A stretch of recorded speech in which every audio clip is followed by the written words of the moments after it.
The recent boxing match between Jake Paul and Mike Tyson has become the most streamed sporting event ever, with Netflix claiming more than 108 million global viewers watched it from start to finish.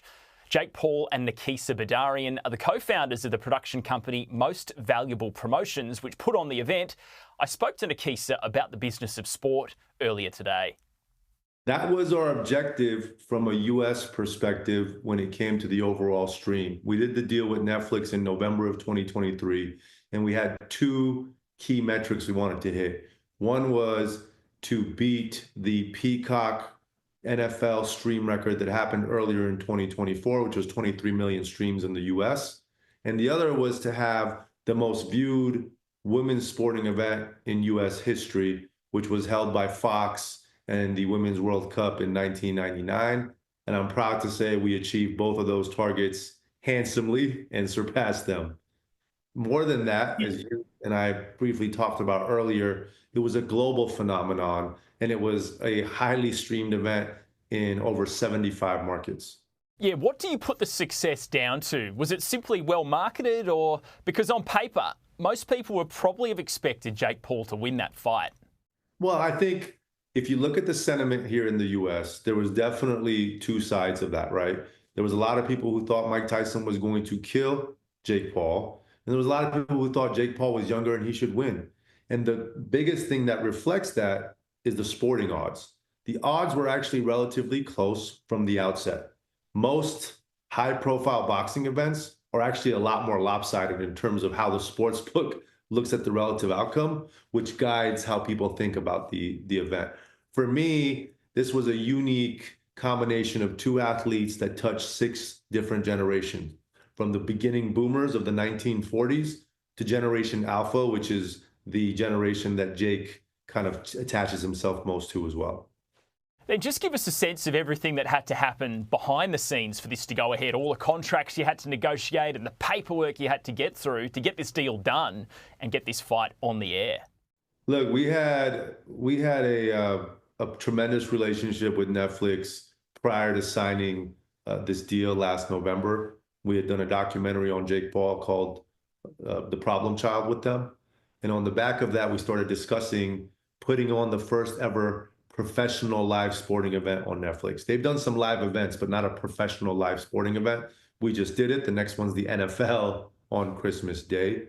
And then we set out to find the right opponent for Jake. And, you know, Mike Tyson was one of the options and ended up being obviously a phenomenal option in terms of bringing awareness to the sport of boxing.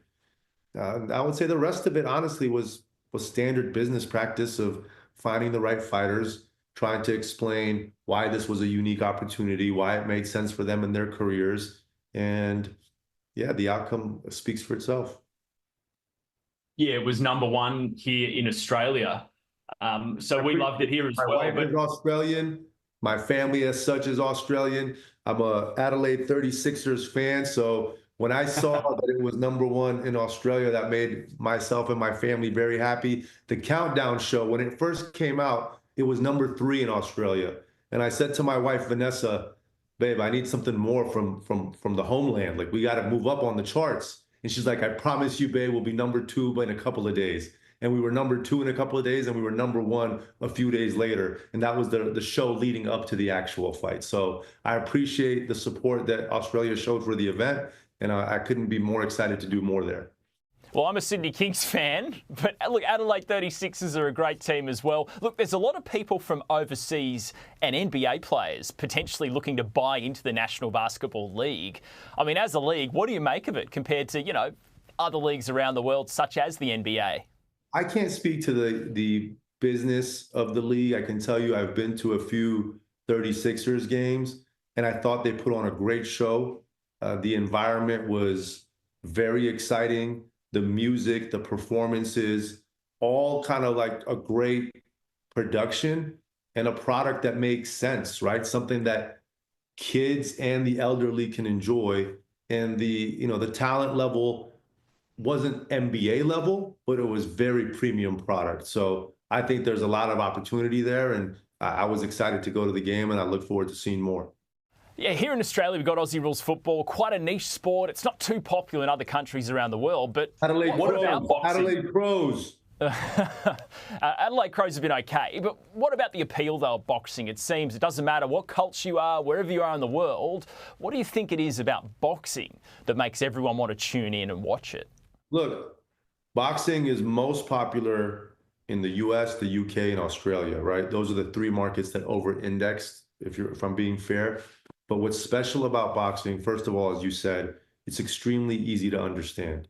It's even more easy to understand than mixed martial arts, because mixed martial arts is 8 different disciplines or more that you're implementing. And as a viewer, you need to understand that there's a kick, there's a punch, there's an elbow, there's a takedown, there's a chokehold, right? There's so many different factors that when you're watching, you're like, what's happening? Is that allowed? Is that not allowed? If you're not a consumer of the product. Boxing, you turn it on, there's like 2 men or women using their fists to punch each other. Pretty easy to understand. And the most beautiful part about the sport is that it gets consumed right here. Very easy.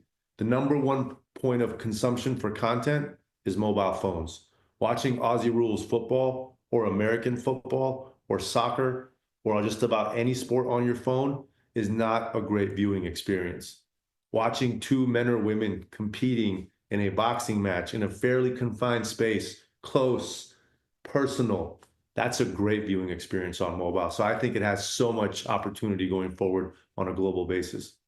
Nakisa Bidarian, co-founder of Most Valuable Promotions. Thanks for your time. Thank you. Nice to speak with you.